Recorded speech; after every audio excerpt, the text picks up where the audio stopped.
오늘 시편 150편 6절 말씀을 중심으로 해서 호흡이 있는 자의 사명이 무엇인가에 대해서 살펴보기를 원합니다. 여러분 잘 아시겠지만 시편 150편은 시편의 결론부입니다. 예를 들자면 시편 1편이 시편의 서론이라고 하는 것처럼 시편의 150편 6절 말씀은 그 결론 중에서도 마지막 결론. 그런데 되게 짧아요. 호흡 있는 자들은 여호와를 찬양할지어다 할렐루야. 이렇게 짧다 보니까 제가 이제 보통 설교를 하면 설교 본문이 짧으면 설교가 길어져요. 그리고 본문이 짧으면 설교가 되게 짧아요. 본문이 길 경우에는. 그래서 오늘은 설교 본문이 되게 짧아서 설교가 되게 길지 않을까 염려를 하셔서 우리 목사님께서 성도님들이 기도를 많이 할 수 있게 설교를 짧게 해달라는 부탁을 하신 것 같아서 제가 할 수 있는 능력 안에서 한번 짧게 설교를 해보려고 노력해 보겠습니다. 그러나 오늘 설교는 저희가 정말 호흡이 있는 자로서 다음 세대를 어떻게 세워가는 것이 우리의 사명인지를 저의 간증과 함께 더불어서 함께 이야기하면서 은혜를 나누기를 원합니다. 호흡이 있는 자는 여호와를 찬양할지어다 라고 하는 한 문장은 두 개로 구성되어 있는 본문입니다. 앞부분은 누가라고 하는 주체죠. 호흡이 있는 자라고 하는 주체가 소개되어 있고요. 두 번째 부분은 찬양할 자, 여호와를 찬양할지어다 라고 하는 명령으로 되어 있는 것들을 보게 됩니다. 그래서 이 두 개의 부분을 하나씩 살펴보면 우리가 먼저는 호흡이 있는 자가 무엇인지에 대해서 한번 생각해 보면 좋을 것 같아요. 호흡이 있는 자가 과연 누굴까요? 호흡이 있는 자라는 것은요, 제가 이거를 킨 거죠? 켰겠죠? 호흡이 있는 자라는 걸 먼저 간단하게 좀 살펴보면요. 됐습니다. 그냥 거기서 눌러주세요. 얼마나 우리가 호흡이 잘 맞는지 한번 해보도록 하겠습니다. 호흡이 있는 자란 과연 어떤 사람일까? 예를 들자면 호흡이 있다라고 하는 것은 쉬운 말로 말씀을 드리면요, 숨을 쉬고 있는 사람, 즉 호흡을 소유하고 있는 사람이 바로 네. 이게 눌러서 됐는지 이래서 됐는지 몰라요. 호흡이 있는 자라는 건 과연 뭐냐? 호흡을 소유하고 있는 사람이에요. 설교가 이제 시작한 지 5분도 안 됐는데 벌써 주무시는 분이 계실 수도 있는데 옆에 분 호흡이 있는지 없는지 맥좀 한번 확인해 보세요. 맥을 좀 짚어보시면서 숨 쉬고 있구나. 호흡이 있는 거죠. 호흡이 있어요. 이 호흡이라는 게 뭐냐면요, 여러분 잘 아시겠지만 안 돼요. 잠깐만, 우리 사인합시다. 제가 이렇게 누르면 그래 그렇지. 요번엔 백. 좋아요. 창세기 2장 7절 말씀을 보면요, 하나님께서 흙으로 사람을 지으신 다음에 그 코에다가 생기를 불어 넣었더니 뭐라고 표현이 되냐면 생명이 되었다라고 되어 있어요. 여기서 말하는 생명은 어려운 단어가 아니라 조금 쉬운 말로 얘기하면 살아있는 존재가 되었다라는 거죠. 이게 이제 진화론을 얘기하는 사람들 입장에서는 조금 해설 못하는 부분이에요. 즉 화학 물질이었던 물체가 생명체가 된다라는 것을 설명할 수 없거든요, 진화론적으로는. 근데 성경만은 흙덩이가 뭐가 됐다고요? 생명체가 되었다라고 표현하는 게 이 본문의 메시지예요. 즉 하나님의 생기가 들어갔을 때 인간은 뭐가 되었다? 생영이 되었다라고 이야기하고 있는 거죠. 그래서 호흡이라는 것이 이처럼 유기체일 수밖에 없는 우리가 생명체가 되었다라는 걸 의미하는 거고요. 이걸 가장 잘 보여주는 환상이 에스겔서 37장의 환상이죠. 여러분 잘 아시는 것처럼 에스골 골짜기에 마른 뼈가 가득 차 있을 때 어떤 일이 벌어집니까? 여호와께서 물어보세요. 저 뼈들이 살아날 수 있겠느냐라고 했을 때 에스겔은 그렇게 얘기합니다. 절대, never, 그럴 일은 일어날 수 없습니다라고 얘기해요. 그러나 거기에도 마찬가지로 내가, 즉 여호와 하나님께서 생기를 그곳에 불어 넣으셨을 때 성경은 뭐라고 우리에게 선포하고 있냐면 살아나리라 라고 선포하고 있는 것들을 보게 됩니다. 제가 왜 이 얘기를 해드리냐, 제가 이렇게 생기가 없던 사람이었기 때문에 그래요. 제가 2023년도 8월 17일 친구들과 같이 이제 테니스를 치고 있었어요. 복식으로 둘 치고 있었는데 상대편이 볼을 보내왔어요. 근데 제가 커트로 탁 발리로 멋있게 막아야 되는데 그걸 못하고 앞으로 꼬꾸라졌어요. 그랬더니 제 파트너, 저희 짝꿍은 그런 저의 모습을 딱 보더니 에휴, 저거 발리도 못하더니 또 생쇼하고 있네. 그러고는 못 일어났습니다. 이유인즉슨 심근경색으로 인한 심정지. 그곳에 그냥 누워 있었는데 같이 치던 동료들은 손을 쓸 수 없었고요. 옆 코트에 있던 생전 모르는 일본어 선생님이 오셔서 심폐소생술을 한 20여 분 해왔고, 그 사이에 구급차가 와서 저를 구급차에 태우고 병원으로 가는 도중에 구급차 안에서 공식적으로 심정지가 2번 더 왔다라고 기록을 했고요. 병원에 들어가서 응급실에서 스텐트를 박는 시술을 하는 동안 의사가 기록하기를 4번의 심정지가 더 왔다라고. 한 9시쯤 그렇게 끌려 들어가서 11시쯤 다 시술 끝나고 나왔을 때 의사가 제 아내한테 했던 말은 그겁니다. 보호자님, 죄송하지만 남편분은 의학적으로는 죽은 상태이고요. 에크모를 끼워서 산소는 공급하고 있지만 이것도 2, 3일 이상은 더 할 수 없기 때문에 혹시 2, 3일 내에 좋지 않은 소식이 올 수도 있으니까 마음의 준비를 하시는 게 좋겠습니다 라고. 그 얘기를 같이 들었던 저희 둘째 아이는 그 자리에서 털썩 주저앉았다라고 하더라고요. 그래서 제가 물었어요. 당신은 왜 안 털썩 주저앉았어요? 그랬더니 제 아내 말은 그러더라고요. 자기까지 털썩 주저앉으면 애가 실신할까 봐 버텼다라고 그러더라고요. 의사 표현으로는 생존 가능성 5%, 죽을 가능성이 95%였고요. 4주 동안 중환자실에 그렇게 누워 있었습니다. 4주 동안. 그리고 4주 후에 다시 정상으로 돌아오게 돼서 일반 병동으로 옮겼고 2주 만에 이렇게 살아났어요. 제가 살아난 게 기분 나쁘신가 봐요. 보통 이제 이런 얘기를 다른 교회에서 하면 아멘 막 이러고 막 그러는데 이 교회는 별로 제가 왜 살아난 거야? 뭐 이런 분위기예요. 네. 그날 저녁 제가 그렇게 쓰러졌다라는 사실을 알고 제 아내가 그것 때문에 기도 편지를 쓰기 시작했어요. 가까운 친구들에게 기도 편지를 보냈고 교회 성도님들한테 보냈고 그것이 일파만파로 전달이 돼서 여기 계셨던 분들 중에서도 저를 위해서 기도하셨던 분들이 계실 거예요. 손 들어 보세요. 네. 네, 저기 전도사님은 학교 다닐 때여서 기도해 주셨고요. 네. 저기 김소연 목사님은 같은 교회에 계셔가지고 어쩔 수 없이 기도를 해 주셨어요. 제가 그 기도를 받고 특별히 저희 교회 권사님들은 저녁 7시마다 따로 모이셔서 기도하셨다고 그러더라고요. 기도 내용은 뭔지 모르겠어요. 분명히 제 아내가 기도 내용을 보냈는데 제가 살아서 돌아와서 9월에 이제 회복이 돼서 교회 갔을 때 그 권사님들의 표현은 이랬어요. 아이고 이 목사, 우리가 얼마나 기도했는 줄 알아? 애가 넷인데 어딜 먼저 가려고?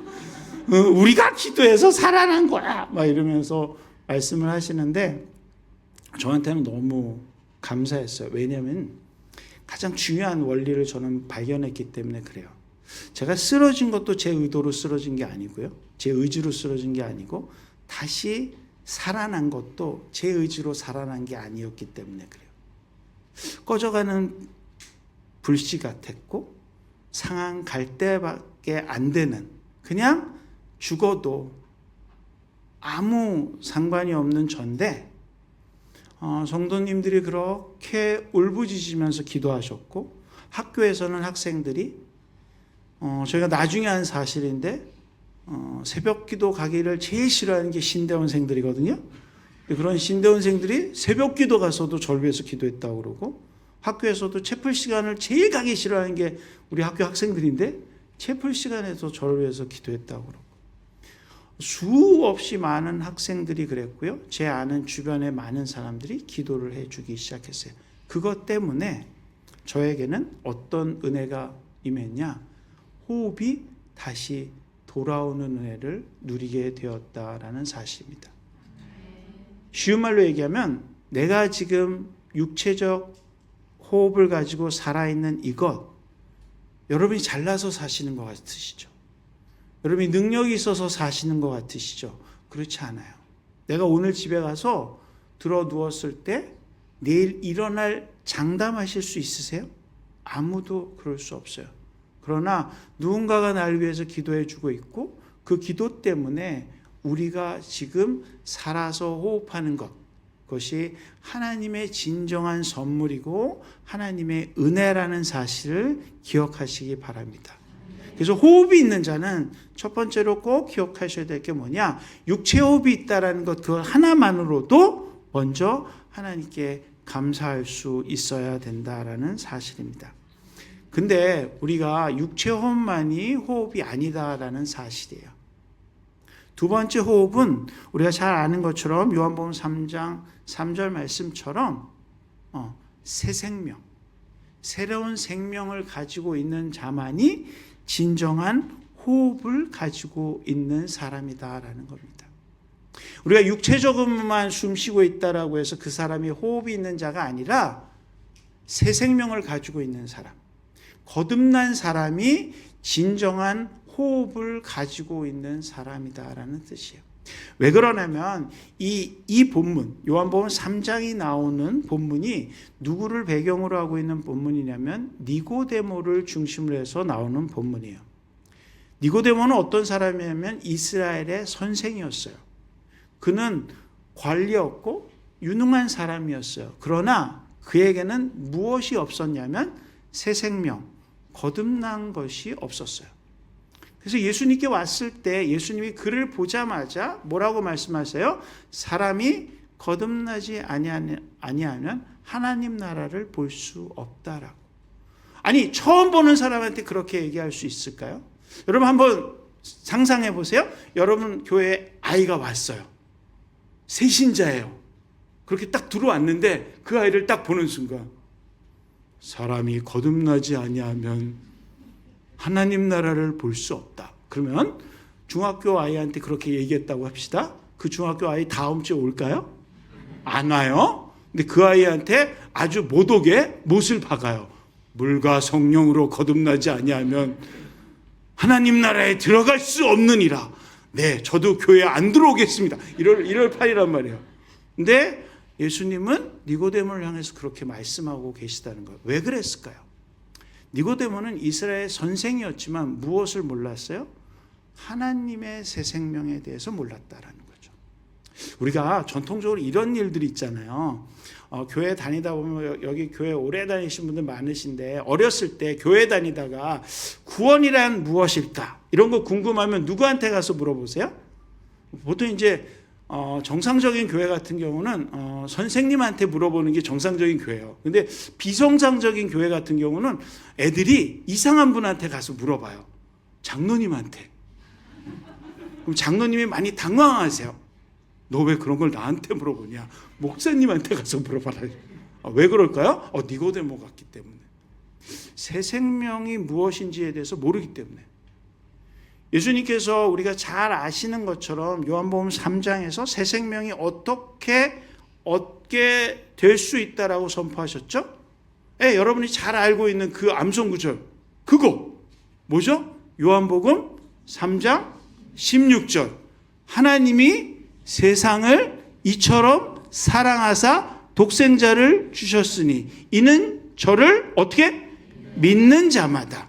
엄마 뱃속에 들어가서 새 생명을 얻는 것이 아니라 예수 그리스도가 하나님의 아들이시고 그분이 나를 위해서 십자가에 못 박히셔서 죽으시고 나의 의를 위해 살아나셨다라는 것을 믿으면 새 생명이 우리 가운데 들어온다라는 것을 예수님이 가르쳐 주셨어요. 니고데모는 그걸 몰랐거든요. 그러하기에 진정으로 호흡이 있는 사람이란 누군가 다른 것이 아니라 새 생명의 비밀을 알고 있는 사람이 진정으로 호흡이 있는 사람이다라는 것을 꼭 기억하시기 바랍니다. 이 시간 확인해 볼까요? 옆에 사람 얼굴 보시면서 요한복음 3장 16절 좀 외워봐. 이렇게. 네? 그랬더니 또 이렇게 얘기하시는 분이 계세요. 왜 그런 걸 나한테 외우라고 해? 네. 그런 분들 오늘 끝나고 목사님하고 만나셔서 상담 받으시고 그동안 가지고 있던 육체적인 생명 위에 영적인 생명을 장착하시고 돌아가시는 오늘 이 밤이 되시기를 간절히 축원합니다. 그래서 호흡이 있다라는 것은 두 가지 호흡을 다 가지고 있어야 돼요. 즉 육체 생명도 가지고 있어야 될 뿐만 아니라 영적인 새 생명, 그것을 가지고 있는 사람을 우리는 호흡이 있는 사람이다라고 정의 내리는 것들을 보게 됩니다. 근데 이런 호흡이 있는 사람이 무엇을 해야 되냐라고 했을 때 성경은 뭐라고 명령하고 있냐? 여호와를 찬양할지어다라고 얘기하고 있어요. 여호와를 찬양할지어다. 근데 이 여호와를 찬양할 거다라는 게 어떤 의미인지 좀 살펴보기 위해서는 시편 150편을 좀 다 같이 한번 좀 살펴봐야 될 것 같아요. 여러분 시편 150편을 한번 펴보세요. 시편 150편을 펴보시면 좀 독특한 구조가 있는 것들을 발견하시게 돼요. 왜 그러냐면 시편 150편 1절과 2절 말씀을 보시면 찬양의 장소와 찬양의 내용이 무엇인지를 설명해 주고 있어요. 한번 볼까요? 할렐루야, 그의 성소에서 하나님을 찬양하며 그의 권능에 어디서? 궁창에서 그를 찬양하라. 다른 말로 해서 건물 안에서 찬양하고 건물 밖에서 찬양하라는 거죠. 그런데 그 찬양의 장소와 더불어서 2절에 뭐라고 되어 있어요? 그의 능하신 행동을 찬양하며 그의 지극히 위대하신 것들을 찬양하라라고. 그 위대하심을 따라서 즉 무엇을 찬양해야 되는지를 보여주고 있어요. 그리고 나서 3절, 4절, 5절은 지금부터 숨은 그림 찾기를 한번 해보겠습니다.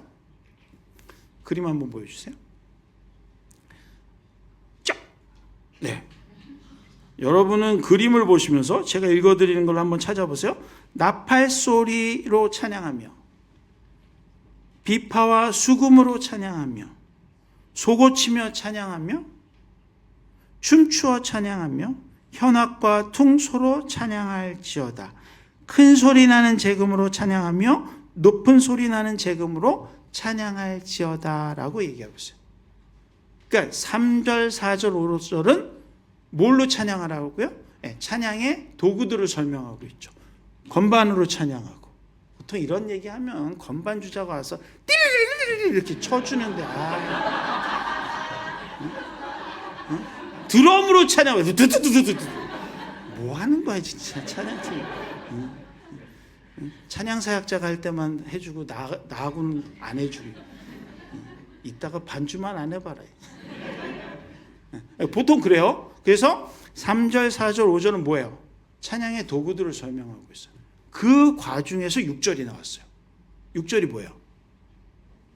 호흡이 있는 자마다 여호와를 찬양할지어다. 자, 그럼 여기서 호흡이 있는 자들이 뭐예요? 찬양의 장소? 찬양의 내용? 답이 없다? 찬양의 도구? 도구일 것 같죠? 네. 도구라면은 호흡이 있는 자가 찬양한다라는 게 무슨 의미일까요? 네, 이건 다른 게 아니에요. 온몸으로 찬양한다라는 거예요. 온몸으로. 여러분, 온몸으로 찬양하는 게 뭘까요? 온몸으로. 찬양하라고 했더니 막 온몸으로. 이거예요? 그건 아니죠.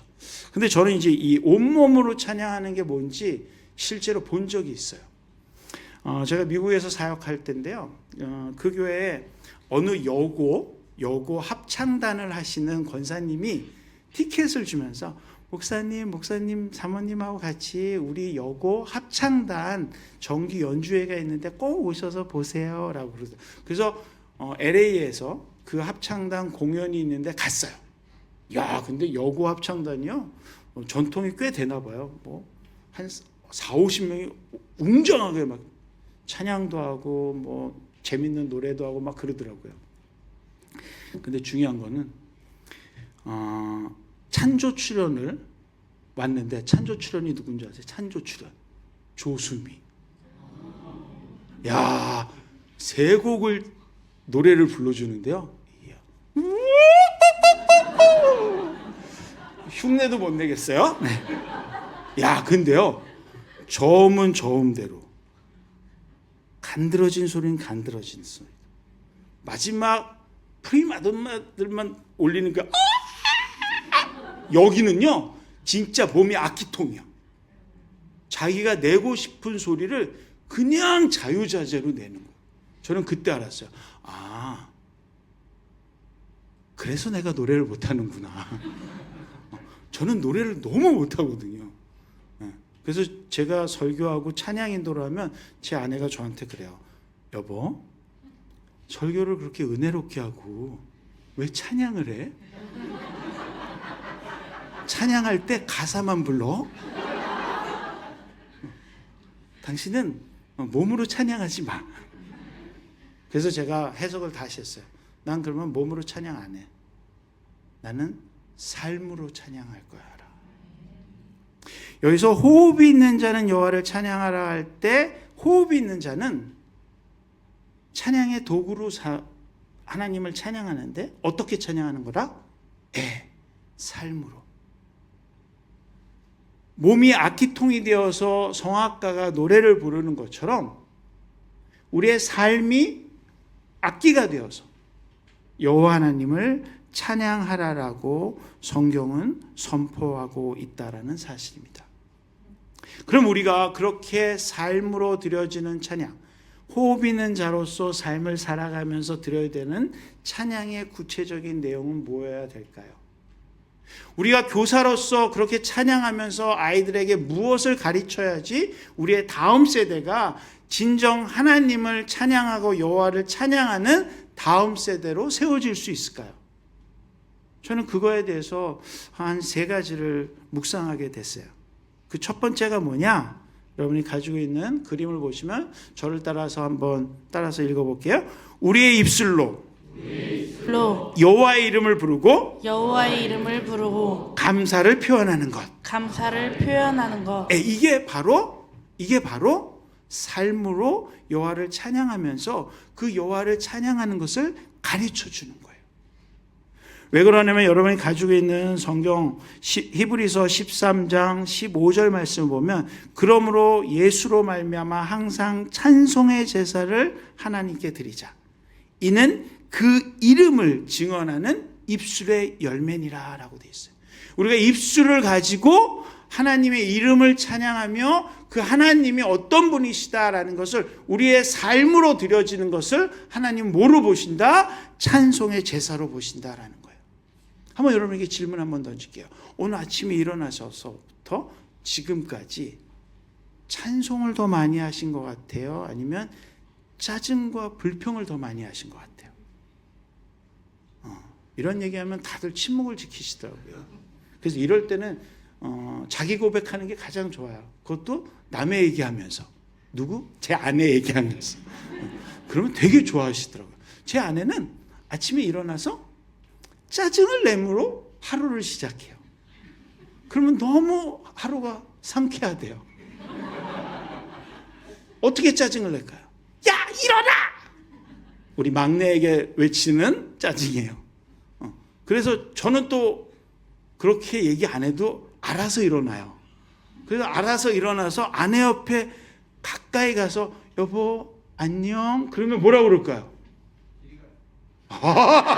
야, 할렐루야. 네. 저하고 같은 부인하고 사시나 보죠? 네. 그렇게 시작한 하루, 뭘로 점철이 돼가요? 찬양보다는, 감사보다는 짜증과 화냄과 불평으로 채워져 간다라는 거죠. 근데 여호와를 찬양한다는 건 뭐냐? 우리의 삶을 통해서 여호와의 이름이 드러날 수 있도록 찬양하라는 거예요. 그거를 감사로 표현하라는 거죠. 이거를 가장 잘 보여주는 성경 구절이 하나 있는데 시편 116편 말씀을 보면 이런 말씀이 있어요. 내가 주께 감사제를 드리고 여호와 이름을 부르리다 라고. 근데 여기서 여호와 이름을 부른다는 게 뭘까라고 생각했을 때 제가 제일 좋아하는 성경 사건이 하나 있는데 이게 뭐냐면 아브라함 사건이에요. 아브라함이 100세가 돼서 누굴 낳죠?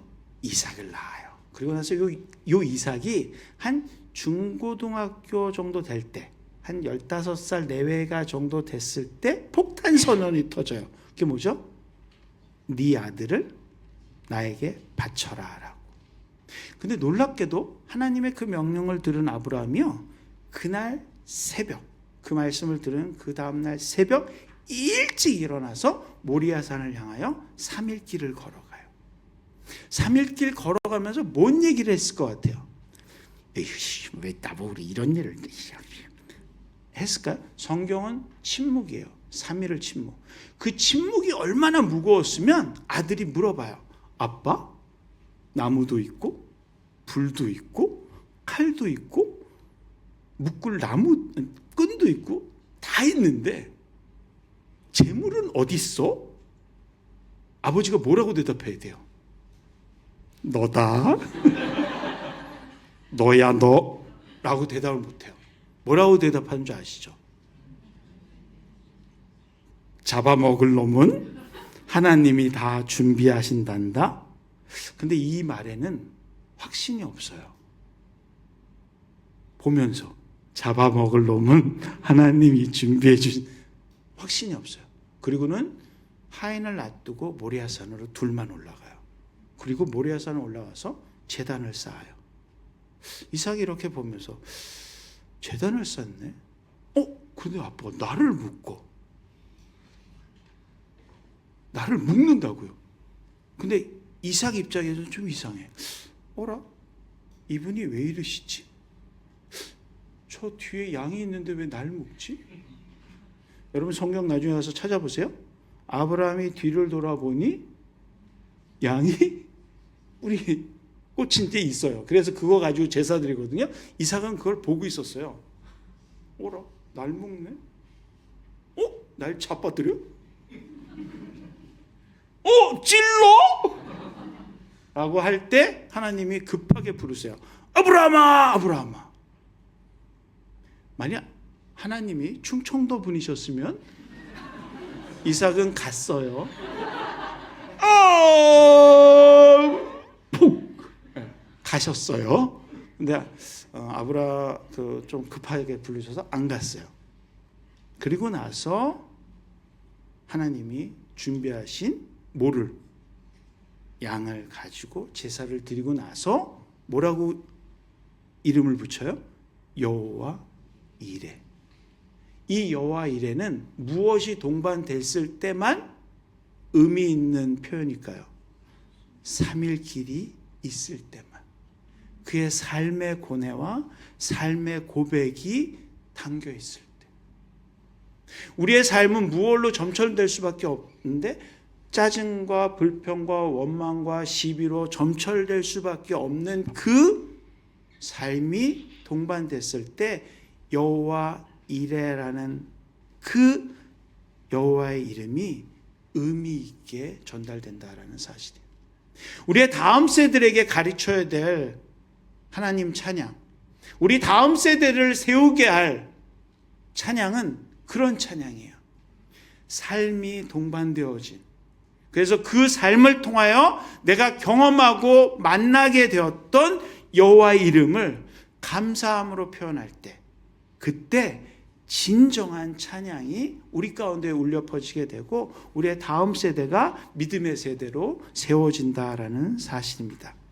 그러다 보면 두 번째, 하나님을 찬양하고 여호와를 찬양한다는 무슨 의미냐? 저를 따라 한번 읽어볼게요. 여호와 하나님께서 행하신 놀라운 능력을 세상에 널리 홍보하는 것. 이게 여호와를 찬양하는 거예요. 왜 그러냐? 우리의 삶에서 경험되어졌고 알게 된 여호와 이름을 광고를 해야 될 거 아니에요.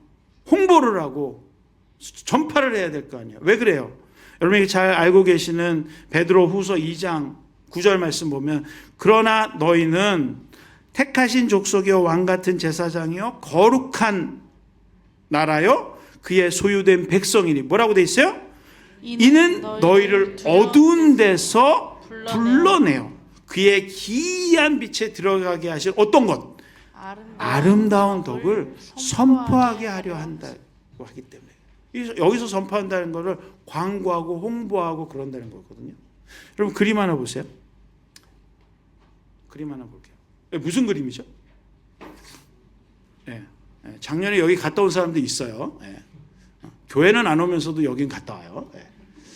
시대에 뒤떨어지지 않기 위해서.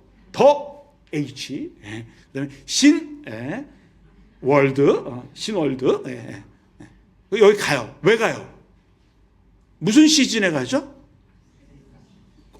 영어 쓰시네. 크리스마스 시즌에 가요. 근데 놀라운 사실은 저 장식에는 뭐가 없어요? 크라이스트가 없어요. 여러분 크리스마스가 뭐의 합성어예요? 크라이스트, 예수 그리스도와 메스, 예배가 합쳐진 거예요. 그리고는 뭐 하는 날이에요? 성탄절, 예수님의 탄생을 예배하는 날이 크리스마스예요. 저거 11월 초면, 중순이면 개장해요. 더 H도 그렇고 신월드도 그렇고. 이거 지금 이미 디자인 끝났습니다. 올해 거는. 왜냐면 저거 디스플레이 다 하고 나서 그 날서부터 2025년 거 기획한다고 그러더라고요. 기획자들이.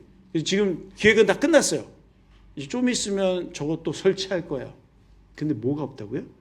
저 안에 그리스도가 없다고.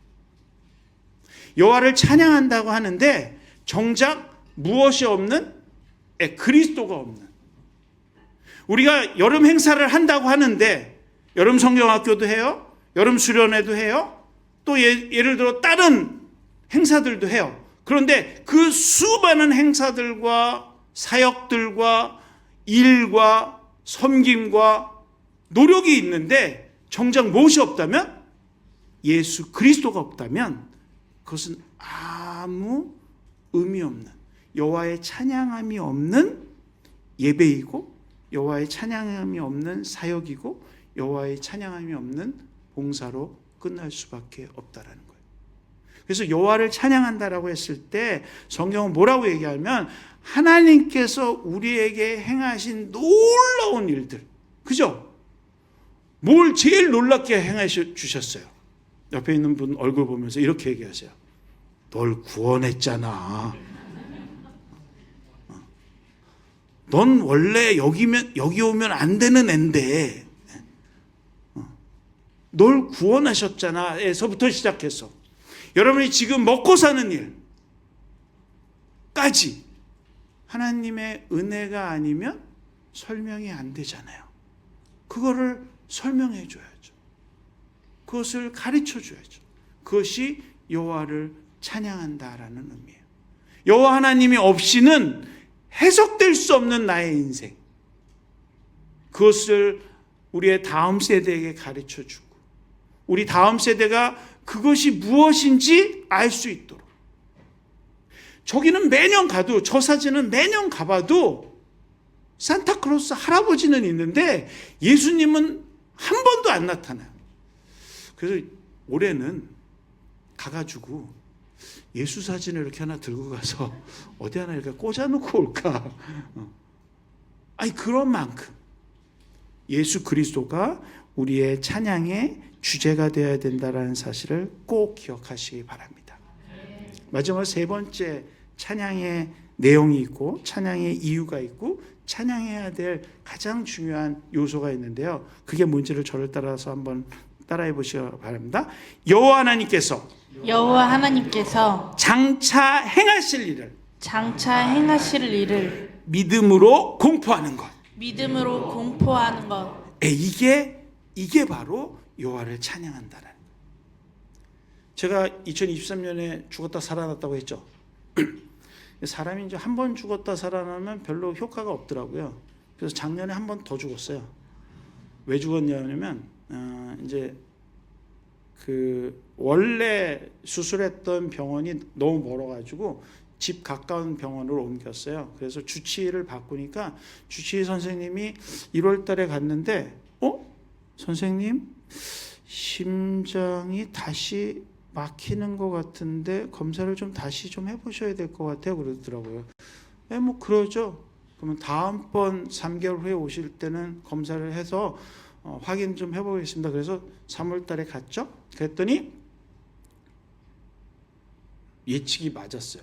다시 심근경색이 올 만큼 이 관상동맥 중에 하나가 막히고 있다라는 거예요. 그래서 의사 선생님이 당장 다음 주에도 시술을 하면 좋겠습니다 그러시더라고요. 개강을 막 했는데. 그래서 제가 그랬어요. 저희 개강을 해서 종강하면 시술을 하면 좋겠습니다 그랬더니 저보고 이러고 뭐 이런 놈이다. 그래도 이제 제가 또 고집은 또 뭐 한 번 죽었다 살아났는데 뭐 그까지야. 그래서 감사하게 연기를 해주셔서 6월 그 종강을 끝내고 그다음에 바로 수술을 들어갔어요. 시술을 들어갔는데 관성동맥이 3개 중에서 이 금반지 껴있는 요 좌회전지라고 뒤로 돌아가는 거에다가 하나 스텐트를 박아놨었는데 그 위가 막히기 시작했다고 하시더라고요. 그러면서 거기에다 스텐트를 더 큰 거를 하나 좀 박으면서 하시는 말씀, 스텐트 수술은 이렇게 눈 뜨고 해요. 의사하고 얘기하면서 여기 구멍 뚫고 일로 이렇게 해서 이렇게 들어가는 게 느껴져요. 근데 이거 막혔는데 이거 스텐트 하나 넣는 걸로 안 될 것 같아요. 흉부외과 수술을 하셔야 될 것 같아요. 그리고 이거 하고 있는데 그래서 제가 뭐 안 해요? 그럴 수 없잖아요. 근데 하죠 뭐. 그러고 나서 이제 시술이 끝나고 나와서 흉부외과 스케줄을 8월 달로 잡았어요. 그리고 흉부외과 수술을 들어갔죠. 금요일 날 아침 새벽 7시에 수술방에 들어가서 준비하고 있다. 8시부터 수술이 시작돼서 9시간에 걸치는 수술을 했어요. 이유인 즉슨 보통 7시간이면 정상적으로 잘 되는데 제 심장이 좀 못됐나 봐요. 수술을 다 하고 열고 수술을 다 하고 닫으려고 하는 찰나에 마취과 의사가 선생님 심장이 안 뛰려고 그래요. 그래서 네. 그래서 이제 흉부외과 선생님이 손 마사지로 심장을 마사지 해주셨고 다시 심장이 잘 뛰는 걸 보고 이제 닫았어요. 쉽죠? 열었다가 닫고. 그리고 회복실로 왔는데 그때서부터 출혈이 안 멈추는 거예요. 안 멈추기 시작해서 결국 수혈을 맞기 시작했는데 수혈 팩이 한 400ml짜리잖아요. 그걸 30개를 맞았습니다. 뭐 제 기억으로는 잘 모르겠는데 하여튼 수혈한 그 수혈 팩 값만 치르는데 하여튼 그 정도 내라고 하더라고요. 30개 썼다고. 그러면서 했는데도 12시간이 지났는데도 안 되니까 결국에는 7시에 방에 들어와 있었는데 그 다음날 새벽 4시쯤 되니까 의사 선생님이 급하게 토요일 날임에도 불구하고 마취과 의사를 다시 부르고 모아서 그 다음날 아침 7시에 다시 수술실에 들어갔습니다. 다시 열었습니다. 쉽죠? 그리고 4시간에 걸친 수술에 해서 봤더니 이 좌회전지 뒤로 돌아간 심장 뒤로 돌아간 거가 봉합이 잘 안 돼서 거기서 피가 출출 흘렀다고 그래요. 그걸 잘 묶고 그다음에 하고 닫았어요. 쉽잖아요. 열었다 닫았다 열었다 닫았다. 그리고 나서 한 4시간 만에 이제 회복실로 와서 11시, 12시가 지날 때쯤 되니까 이제 지혈이 되는 걸 확인하고 삽입했던 관을 빼고 이제 자가호흡을 하기 시작했죠. 근데 문제는 이때부터 일어나기 시작했습니다. 왜냐? 이거를 열었다 닫았다 했더니 자가호흡을 해야 될 상황에서 숨이 안 쉬어지는 거예요. 제가 일부러 숨을 쉬려고 이렇게 안 하면 산소량이 줄어들어서 숨이 차기 시작하는 거예요. 그러니까 이제 간호사들이 선생님 기침하세요. 폐가 늘어나려면 기침해야 돼요. 막 해도 안 돼요. 죄송합니다. 네. 막 해도 안 돼요. 그러다 보니까 1시, 2시가 넘어가기 시작하는데 너무 힘든 거예요. 제가 숨 쉬는 거를 조금이라도 게을려 하면 숨이 여기까지 차오르기 시작하는 거예요. 이렇게. 그러다가 제가 한 기도가 무슨 기도냐면 이런 기도를 했어요. 주님, 지금까지 살려주심에 감사합니다. 그런데 이렇게 살 수는 없겠습니다. 여기까지 살겠습니다. 목사인 제가 하는 기도가 그 기도밖에 안 돼요. 너무 힘드니까. 그래서 3시, 4시를 넘어가고 하는데 커튼을 닫더라고요. 절 죽이는 줄 알았어요. 근데 커튼을 닫았는데 커튼을 닫고 나는데 조금 있더니 사람들이 우르르르 들어오더라고요. 근데 커튼 건너편에서 소리가 나기 시작한 거예요. 여보, 살아야지. 오빠, 이제는 그만 누워있고 일어나야지. 난리가 난 거예요. 왜냐하면 제가 그렇게 숨 못 쉬고 힘들어서 막 그럴 때 제 바로 앞에 어떤 사람이 누워 있었냐면은 제가 1년 전에 4주 동안 중환자실에 누워 있었다고 했잖아요. 그렇게 똑같이 누워 있는 사람. 아무것도 못해. 간호사가 이렇게 해주면 한번 움직였고 1시간 후에 이렇게 한번 옮겨주고 1시간 후에 이렇게 한번, 그거밖에 못하는 사람이 제 바로 앞에 누워 있었거든요. 근데 그게 이제 그날 면회 시간에서 가족이 들어온 거예요. 난리가 났어요. 한 10여 분을 막 울부짖고 난리를 하더니 조용해지더라고요. 간호사가 커튼을 다시 열어줬어요. 봤더니 그대로 그러고 누워있는 거예요. 그래서 제가 누굽니까? 목사지 않습니까?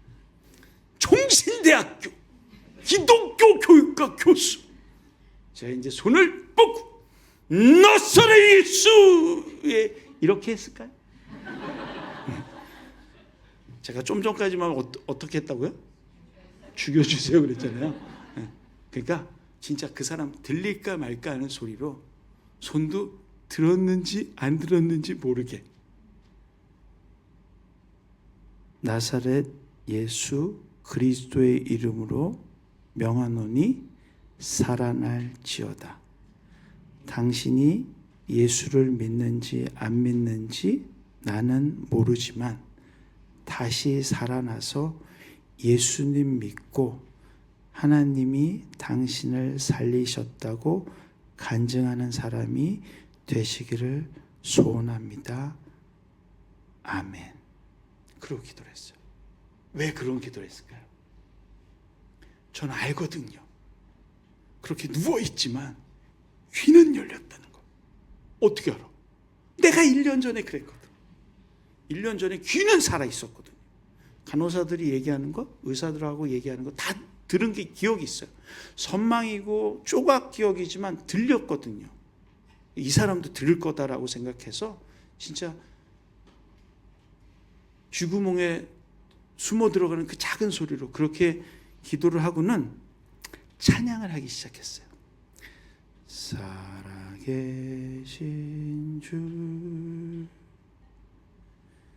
나의 참된 소망 걱정 근심 전혀 없네 근데 문제는 이때 생긴 거예요. 가사를 모르겠네. 이런 은혜스러운 시간에 가사를 모르겠네. 이때부터 이제 작사 작곡. 주 내 발길 인도하니. 또 모르겠어. 삶의 기쁨 늘 충만하네. 살아계신 주. 이 찬양을 부르는데 그 사람의 왼쪽 발이 움직이는 거예요. 드디어 제가 라고 생각하시면 안 돼요. 저는 지금도 치유의 은사가 없어요. 어떤 병낫게 하는 은사도 없어요. 그런 은사 하나도 못 받았어요. 근데 한 가지 중요한 게 있었어요. 그렇게 움직이는 걸 보고 난 다음에 간호사들에게 부흥 집회를 하기 시작했어요. 첫 번째 간호사가 왔는데 얘기를 했죠. 간호사님, 조사 좀 잘 좀 해주세요. 간호사님, 조사 1시간에 한 번밖에 가서 이거 안 돌아주는데 잘해주세요. 저기 목에 이거 들어가 있는 거 조금만 움직여도 얼마나 괴로운지 알아요? 내가 해봐서 아는 건데 잘해주라고. 뭐 여기는 영성 간호의 시작이라고 하는데, 영성 간호 교회 다녀요? 아니요. 교회도 안 다니면서 무슨 영성 간호야. 내가 총신대학교 교수고 목사인데 예수 믿어. 제가 토요일 날서부터 시작해서 월요일 날 오후까지 7명의 간호사가 돌아갈 때마다 새로 바뀌면, 왜냐면 8시간마다 새로운 한 명씩 오면 똑같은 얘기를 하면서 전도를 하기 시작했는데, 첫 번째 간호사한테 그 복음 전하면서 얘기하면서 울면서 했어요. 내가 작년에 저렇게 누워가지고 누워있을 때 얼마나, 근데 저 귀는 살아있다고요. 좀 잘 좀 해주고 아무것도. 그러면서 울면서 간증을 한 게, 이게 무슨 효과가 나는 줄 아세요? 폐를 늘어나게 했어요. 그래가지고 첫 번째 간호사가 오버나이트로 이렇게 바꾸는 교대 근무할 때쯤 돼서는 숨이 편하게 쉬어지기 시작한 거예요. 그 이제 두 번째 오버나이트 온 사람한테도 똑같이 얘기. 7명 중에 1명 불교도인, 1명 교회 다닌 사람이고요. 5명이 교회를 안 다녀. 어떤 애는 중학교 때까지 교회 다니다가 지금은 안 다닌다고. 어떤 친구는 재수할 때까지는 다녔는데 재수할 때 교회 전도사님이 아주 험한 말을 하는 것 때문에 상처받아서 안 나왔다. 어떤 친구는 친구가 자살을 해서 안 나왔다. 어떤 친구는 이사를 하는 바람에 좋은 교회를 아직 못 찾아서 못 간다고. 한 놈은 그냥 안 간다고. 얘네들한테 복음 전도를 하여튼 2박 3일 부흥회를 하고 중환자실에서. 그리고 저는 월요일 날, 그러니까 토요일 날 주일, 월요일 오후에 일반 병동으로 옮겼어요. 그 앞에 있던 사람은 월요일 날 아침에 나가더라고요. 어떻게 나갔는지 몰라요. 왜 나갔는지 몰라요. 수술 받으러 나갔는지 살아서 나간 건지 돌아가신지 잘 몰라요. 근데 한 가지 분명한 게 하나 있어요. 그게 뭐죠? 제가 무슨 기도를 했어요? 무슨 믿음의 선포를 했어요? 제가 이렇게 선포했죠. 나사렛 예수 그리스도의 이름으로 명하노니 살아날지어다. 당신이 예수를 믿는지 안 믿는지 모르겠지만, 저 보고 한 거예요. 왜요? 제가 어떻게 기도했던 사람이에요? 하나님, 여기까지 살겠습니다. 그냥 죽여주세요. 목사가 할 기도는 아니잖아요. 그렇게 하나님 절 보고 너 예수 믿냐? 안 믿냐? 저를 보고 한 말이에요. 근데 그 다음에 기도가 뭐였어요? 다시 살아나서 예수님이 당신을 살리셨다고 간증하는 사람이 되시기를 간절히 소원합니다. 누구에게 이루어졌어요? 저에게. 여러분이 여러분의 다음 세대를 바라보면 여러분의 다음 세대가 위대해 보이세요? 우리 꿈꾸는 교회, 이름도 꿈꾸는 교회니까 꿈꾸는 교회, 유치부 아이들, 유치부 선생님도 손 들어보세요. 유치부 아이들을 보면 막 미래가 보이세요? 예? 기분 나쁘다는 듯이 대답해요. 어린이부로 가. 어린이부 손 들어보세요. 어린이부. 네, 자기네들이 어린이부 담당하는 것마저도 창피하신 분들 같아요. 이런 애들을 내가 섬겨야 되나? 뭐 손도 안 드셔. 걔네들 보면 미래가 막 보이세요? 이야, 한국의 미래는 얘네들. 전혀 안 그런 것 같아요. 중고등부 한번 보겠습니다. 중고등부, 네. 목사님한테만 물어볼게요. 어떻게? 없대요. 네. 아예 생각조차 안 해본 것 같아요. 네. 근데 그 아이들을 향하여 하나님께서 장차 행하실 일을 믿음으로 선포하는 거예요. 그 아이들을 향하여 하나님 여호와 이름을 찬양하는데 하나님께서 이 아이들을 통하여 장차 이루실 하나님의 놀라운 비전, 하나님의 나라를 확장하는 역사들, 하나님의 놀라운 일들을 하실 것을 제가 믿음으로 선포합니다 라고 선포하면 하나님께서 어떻게 하신다고요? 저처럼 살리시는 거예요. 제가 언제 제 목숨 살려달라고 기도했냐고요? 저는 저 죽여달라고 기도했던 목사예요. 더 이상 숨 쉴 수 없다. 꺼져가는 불씨도 안 끄시고 상처나고 깨어지고 찢어진 갈대도 꺾지 않으시는 그 하나님, 그래서 그런 자에게 호흡을 주셨던 하나님께 하나님 이렇게 숨 쉴 것 같으면 못 쉬겠습니다. 그만 살겠습니다 라고 기도하던 저가 그냥 누워있고 죽어있는 사람 같은 사람을 향하여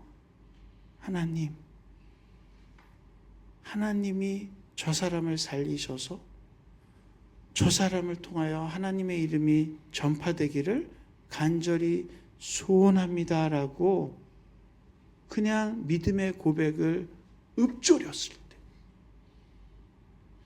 그걸 하나님이 공포함으로 들으시고 선포함으로 들으시고 저를 살리셨다고. 제가 살아난 건 확실하죠. 아직 못 믿으시는 분이 몇 분 계세요? 저 사람이 산 게 맞나 이러고 저를 안 믿으시는 분이 여기 찬양팀 위험해. 자, 이제 찬양할 준비하여. 그런 거예요. 찬양할 준비하라니까. 이제 찬양해야지. 여러분, 여호와 이름을 찬양한다는 건 그런 거예요. 나의 삶이 묻어있는, 나의 삶에서 우러나오는, 내가 만났던 그 하나님, 내 삶에서 경험되어진 예수 그리스도의 그 이름. 여러분 어떤 예수 그리스도의 이름이 여러분의 삶에서 만났던 하나님이세요? 어떤 이름이? 여호와 니시? 여호와 라파? 여호와 하나님? 엘리야? 아니에요. 그게 아니잖아요. 내가 알고 있는 그 하나님, 나사렛 예수 그리스도. 여러분이 알고 있는 그 하나님의 이름은 뭐냐고요? 그리고 그 하나님이 그냥 나 같은 갈대, 아니 꺼져가는 불꽃 같은 나에게 행하셨던 그 놀라운 일들, 아니 쓰잘데기 없는 것 같은 일일지 모르지만 그럼에도 불구하고 나를 살리시고 나를 지금까지 이끄시고 나를 인도하셨던 그 하나님의 역사, 그것을 우리 다음 세대에게 물려주는 거예요. 그리고 우리 다음 세대를 바라보면서는 우리의 시선이 아니라 우리의 안목이 아니라 하나님을 향한 믿음을 가지고 선포하는 거예요. 나사렛 예수 그리스도의 명하노니 하나님의 나라가 저들 가운데 임할지어다. 꿈꾸는 교회 가운데, 이 수원 꿈꾸는 교회 가운데 하나님의 사람들이 세워질지어다. 하나님 그렇게 하시면 우리의 찬양과 우리의 기도를 하나님이 이루실 줄로 믿습니다. 이 시간 살아계신 주 함께 찬양하면서 그 하나님을 기대하기를 원합니다. 살아계신 주 하나님을 찬양하면서 그 하나님을 향하여 우리의 다음 세대를 내어드리기를 원합니다. 우리가 육체 혼만 있는 것이 아니라 새 생명의 능력을 저들에게, 우리 다음 세대에게도 허락하여 주시옵소서. 그래서 그 일들이 우리 꿈꾸는 교회 속에서 온전하게 이루게 해달라고 함께 찬양하며 나아가야 합니다.